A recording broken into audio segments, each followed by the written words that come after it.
আচ্ছা দর্শক বন্ধু, 7 দশাংশ যুক্ত 5 শতাংশ যুক্ত 3 সহস্রাংশ এই ধরনের যোগফল পরীক্ষাতে নিশ্চয়ই আপনারা দেখতে পান। তো আসুন আজকে আমি সেই সহজ কৌশল আপনাদেরকে করে দেখাচ্ছি কিভাবে এই প্রশ্নটির উত্তর খুঁজে পাবেন। দেখুন এখানে 7 দশাংশ দেওয়া রয়েছে, মানে হচ্ছে দেখুন 7/10, তাহলে পরিমাণটা দাঁড়াচ্ছে দেখুন 0.7 দাঁড়াচ্ছে হলো। তারপরটা দেখুন 5 শতাংশ, তাহলে 5/100, তাহলে এখানে পরিমাণটা দাঁড়াচ্ছে দেখুন 0.05 হলো।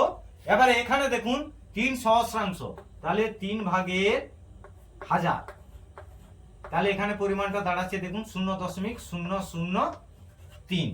এবারে এইটার মোট যোগফল চাইছে, তাহলে আমরা কি করব, এই শূন্যটি তুলে দিয়ে ফাইনাল উত্তর কিভাবে করব দেখুন। এই যে দশমিকের পর 7টা আমরা শূন্য তো এমনি দিয়ে দিব, দেখতে খারাপ লাগে তাই শূন্য দিয়ে দিলাম। দেখুন 0.7 দিয়ে দিলাম, এই দশমিকটা শূন্যটি তুলে দিয়ে 5 ঢুকিয়ে দিলাম। তারপর দেখুন এই দুটো শূন্য তুলে দিয়ে লাস্টে 3টা বসিয়ে দিলাম। তাহলে এখানে আমাদের দেখুন ফাইনাল উত্তরটি কোনটি, দেখুন 0.753, 0.753, এটি হচ্ছে ফাইনাল উত্তর। কি টপিকটা ভালো লাগলো না? এই ধরনের নিত্য নতুন টপিক দেখতে চাইলে আমার চ্যানেলটি অবিলম্বে ফলো করুন, সাবস্ক্রাইব করে পাশে থাকুন, আর প্রত্যেকে ভালো থাকবেন। ধন্যবাদ।